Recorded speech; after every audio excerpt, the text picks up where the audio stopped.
familjar të presidentit Ibrahim Rugova, shumë e respektuara zonja Fana Rugova, të nderuar bashkëveprimtar të Rugovës e të LDK-s, të nderuar përfaqësues të institucioneve të Kosovës, kryetar komunash, deputet Kosovës, qytetar meq të kësaj republike.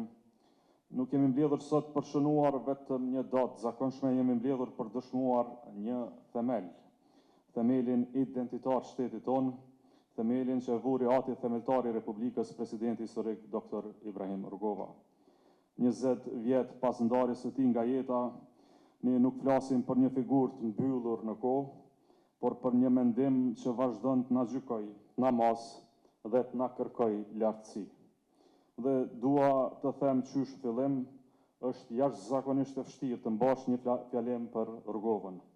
Jo sepse mungojnë fjalët, por sepse janë tepër shumë, sepse çdo fjali rrezikon të jetë më e vogël se sa figura për cilën të flet.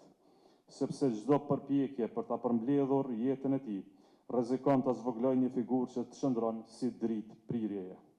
Po të kisha pasur mundësi, sot nuk do të mbaja fjalimin tim fare. Do ta lexoja para jush faqe për faqe librin Memento për Rugovën të akademik Sabri Hamidit, librin e vetëm që e mbaj gjithmonë në ballorën e zyrës sime, jo si dekor, por si një kujtesë, si matës, si pyetje përditshme, apo i afrohemi, apo i largohemi asaj që ai dikur e quante Republikë dhe Shtet. Rugovën nuk mund ta përshkruajmë si një figurë për fotografi, por si mendim që duhet kuptuar. Dhe Rugova nuk është i lehtë për të kuptuar, as me fjalit shkurta e besa edhe me fjalit bukura. Ai nuk është thjesht një fjalë slogan elektoral, nuk është as britm, nuk është as figurë e shpejt për ndonjë duartrokitje. Rugova është proces, është rrugë e gjatë, është durim që nuk dorëzohet. Prandaj ky fjalim nuk do të jetë për të madhështuar me fjalë të mëdha njeriu që nuk ka nevojë për madhështime. Do të jetë për ta kuptuar me mendje të qetë, sepse Rugova nuk kërkon zë të lartë, kërkon gjithmonë mendim të thellë. 20 vjet pa të, na kanë bërë të qartë një gjë, ai nuk ishte një njeri i momentit, por ishte njeri i kohës së gjatë. Dhe njerëzit e kohës së gjatë nuk përshkruhen lehtë. Ata nuk matën me një ngjarje të vetme, por me drejtimin që ja ndryshojnë historisë. Prandaj sot nuk jemi këtu për të numëruar për vjetore e vite, jemi këtu për të pyetur veten, çfarë bëri ai me ne dhe çfarë po bëjmë ne me atë që na la ai. Dhe sado që duket e vështirë, më lejoni të them se ky është leximi im për Ibrahim Rugovën. Humbja dhe rritja. Ka njerëz që e pushtojnë kohën me zhurmë, ka të tjerë që ndërtojnë kohën me qetësi. Rugova ishte i dyti. Ai nuk e kërkoi kur rolin e herojit, por historia ja dha rolin e themeluesit. Nuk e kërkoi as skenën, por skena u detyrua ta pranoj. Nuk kërkoi as pushtet për vete, por ndërtoi pushtetin për një popull që kishte mbetur pa shtet. Gjitha këto tipare nuk i erdhën si mësime të jetës politike, siç mund t'i vinë secilit politikan të kohës moderne sot, përfshirë dhe mua. Ato i erdhën si mësime jetësore shumë para se politika të ishte në diapazonin e yjeve tij. Rugova si i ri nuk u formua në rehati, u formua në mungesë, në humbje, në padrejtësi që të mëson herët se jeta nuk është e butë dhe se njeriu duhet të zgjedhë se si do t'i përgjigjet asaj. Qysh si fëmijë, Rugova u përball me dhimbjen më të rëndë, humbjen e babait dhe gjyshit, të vrarë nga pushtuesit e kohës. Kjo nuk ishte vetëm tragjedi familjare, ishte përvojë politike, parse të ishte vetë ai në politikë. Ai e pa me sytë e vet se çfarë bën dhuna kur bëhet sistem. Dhe pikërisht aty, ai vendosi diçka thelbësore në karakterin e tij, të mos e kthej dhimbjen në urrëtie. Sepse ka dy mënyra si del njeriu nga humbja. Ose bëhet hakmarrës, ose bëhet i thellë. Rugova zgjodhi këtë të dytën. Ai e mësoi herët se urrëtia nuk ta kthen të humbërën, vetëm ta merr atë që të ka mbetur. Prandaj e ktheu dhimbjen e tij në vetëpërmbajtje, në maturi, në një lloj qetësie që nuk ishte frikë, por ishte vetdije. Kjo qetësi nuk ishte pasivitet, siç rëndom provojnë mendimtarët e seksista thonë. Ishte disiplinë e brendshme. Ishte vendim për të mos u bërë kopje e asaj që të ka lënduar. Dhe kjo shpjegon pse, edhe më vonë, në kohë shumë të vështira për Kosovën, ai nuk reagoi me shpërthim, reagoi me mendim.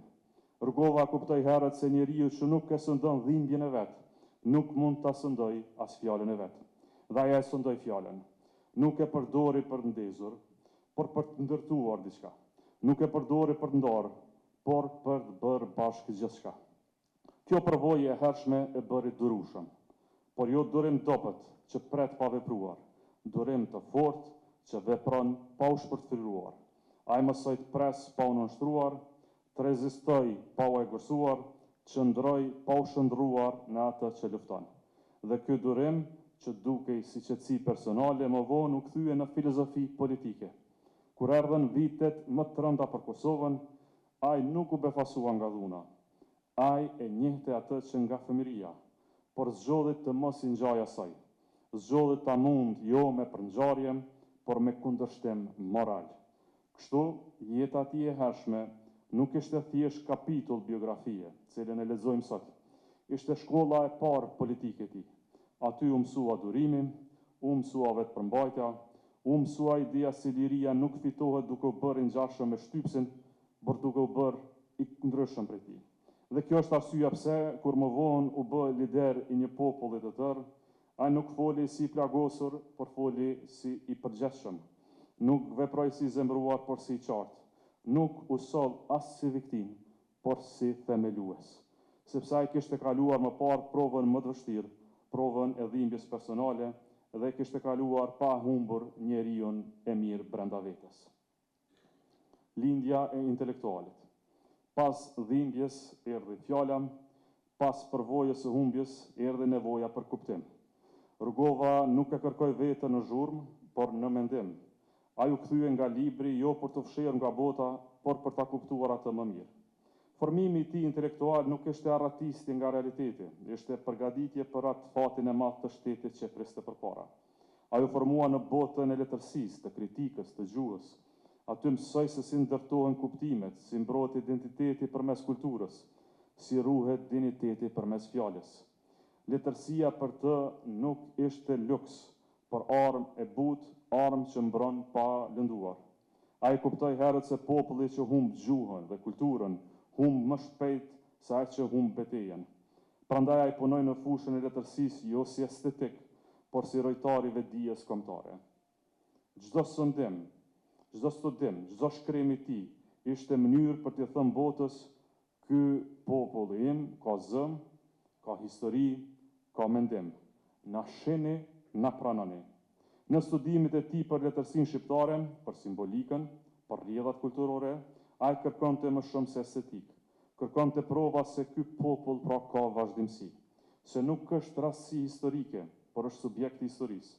Çdo analizë e tij për autorë shqiptar ishte një deklaratë politike e heshtur: ne ekzistojmë sepse kemi menduar, kemi shkruar, kemi kujtuar.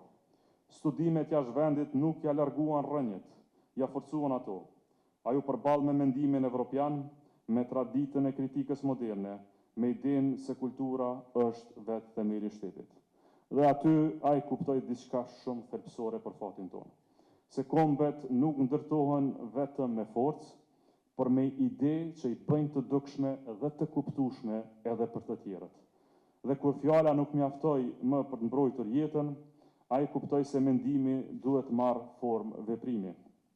Kur institucionet u mbyllën, kur gjua shipe u shtyp, kur kultura u përjashtua, ai nuk qëndroi më në bibliotekë. Ai doli nga libri për të hyrë në historinë e librit.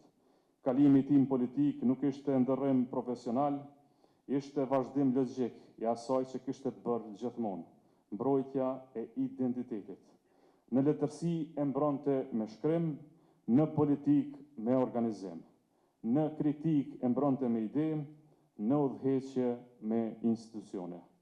Ai nuk hyri në politik për pushtet, por sepse kultura pa liri mbetet e pambrojtur. E kuptoi se fjala ka nevojë për një shtëpi, dhe ajo shtëpi quhet asgjë më shumë, as më pak se sa shtet, se republikë. Prandaj kur themeloj lëvizjen politike, lidhjen demokratike të Kosovës, ai nuk e braktisi intelektualin brenda vetës, e mori këtë intelektual me vete. Dhe kjo është arsyeja kryesore pse politika e tij nuk ishte politike instinktit, ishte politike mendimit. Nuk ishte politike ndërtuar mbi thirrje të çastit, të momentit, por mbi ide afatgjata, shumë afatgjata. Ai e solli në politik disiplinën e studiusit, durimin për të analizuar, qetësinë për të peshuar, përgjegjësinë për të mos folur kot. Prandaj kalimi i tij nga letërsia në politik nuk ishte kapërcim, por ishte zgjerim, nga fjala pra te shteti, nga ideja tek institucioni, nga kultura tek politika.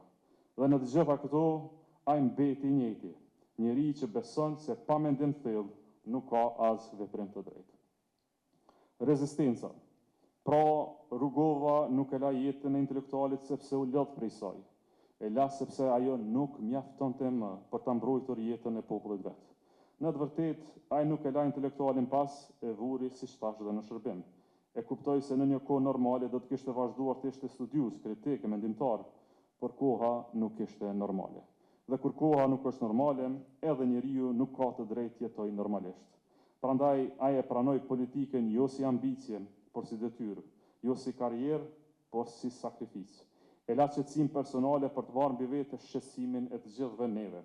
Dhe ky është dallimi i madh, ai nuk u bë politikan për të ngritur mbi popullin, por për të ulur mbi barrën e popullit të tij. Prandaj themelimi i LDK-s nuk ishte akt partijak, ishte akt mbijetese kombëtare.